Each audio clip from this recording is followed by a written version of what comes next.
à Saint-Agrève pour la troisième épreuve du championnat de France 24 MX d'enduro.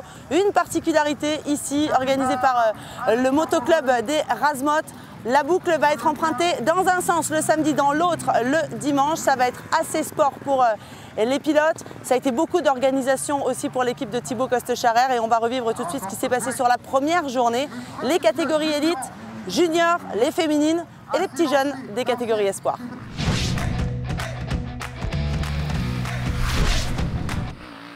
En junior E1, c'est un deuxième podium cette saison pour Maxime Saut, après celui de Privas sur la première journée. Visiblement, l'Ardèche réussit bien en pilote Yamaha, fraîchement arrivé en enduro l'an dernier.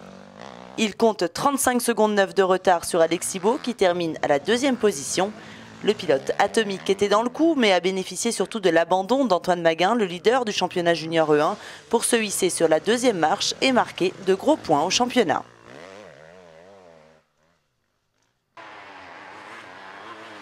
Victoire de l'officiel Cherco Théo Espinas, qui est vraiment dans une bonne spirale actuellement, puisqu'il a signé la deuxième place au scratch du trèfle lozérien le week-end dernier.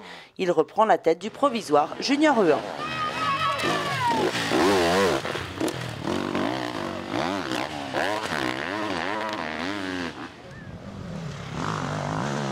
En junior E2, quelle bataille pour le podium jusque dans la dernière spéciale. Et c'est finalement Tilde Clerc qui arrache la troisième position malgré une 8e place seulement dans l'avant-dernière spéciale.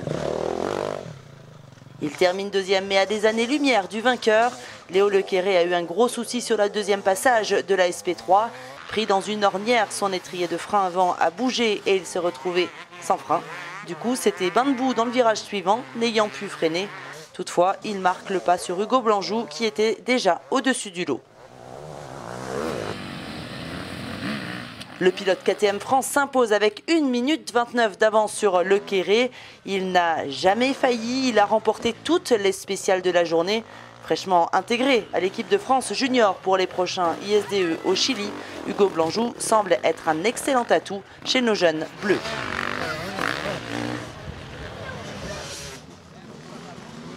Enfin, en junior E3, Xavier Flick termine 3e à une cinquantaine de secondes de la gagne. Le pilote Cherco Academy a clairement fait 2 journées. Dans la première partie, il a été très régulier à la 3e place. Dans la deuxième partie, il a oscillé entre la 2 et la 5e place junior E3. C'est son coéquipier David Abgral qui signe la 2e position ici à Saint-Agrève après une rude bataille avec Valérian Debeau.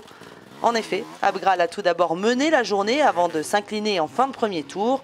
Puis il a surtout cherché à se rapprocher ensuite, mais il lui manque finalement 2 secondes 9 pour faire le break ce soir. C'est une victoire Husqvarna France ce soir en junior E3, la 2e de la saison pour Valérian Debeau qui s'était déjà imposé le dimanche à Privas. Malgré tout, il lui manque encore 3 points pour prendre la tête du classement provisoire.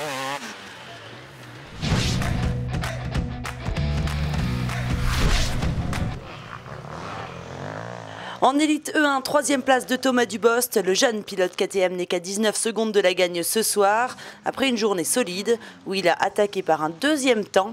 Malgré tout, il n'a jamais vraiment pu s'inviter à la bataille pour la victoire.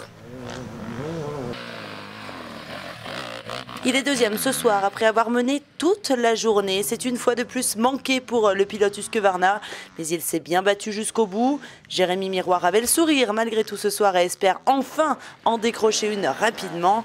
Seulement une demi-seconde le séparait de Julien Gauthier avant la dernière spéciale, mais c'est à nouveau l'expérience du vieux renard du team Yamaha Bonneton de Roue qui a parlé. Julien Gauthier est un leader du championnat E1 solide. Il ne s'est pas fait avoir dans les spéciales 13 enduro de Saint-Agrève et s'impose avec une mince avance d'1 seconde 9 ce soir.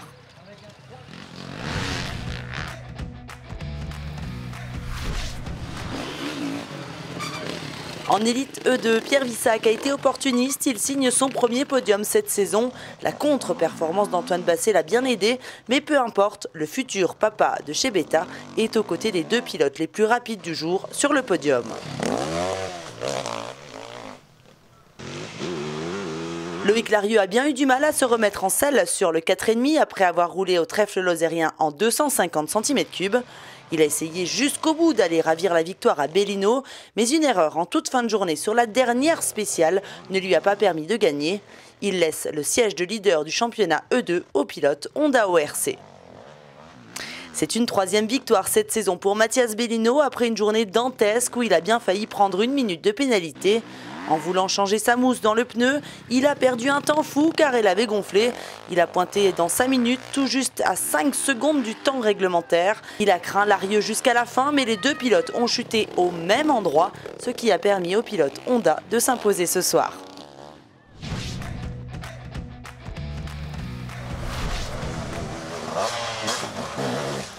Le pilote Beta a certes su tenir Dumontier à distance, mais n'a jamais vraiment été en mesure de se rapprocher de l'ogre Nambotin.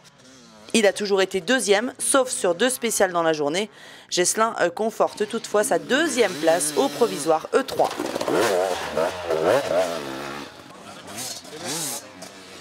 Enfin, victoire logique de Nambotin qui, comme Bellino, a eu quelques soucis.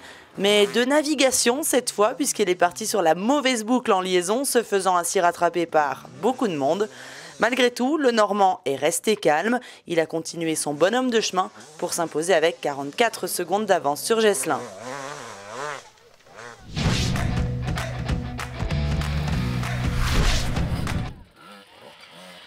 Chez les féminines, c'est une 4e victoire pour Justine Martel et cette fois, la Lozérienne s'impose avec plus d'1 minute d'avance sur Juliette Bérez.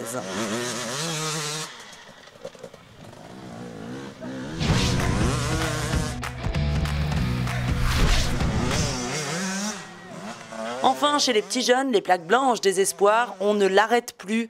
Nathan Bérère signe sa 5e victoire cette saison. C'est un sans faute jusque-là pour le pilote d'AFI. Rendez-vous demain sur la page Enduro France pour la 2e journée de cette 3e manche du championnat de France d'Enduro 24 MX à Saint-Agrève. Bye bye.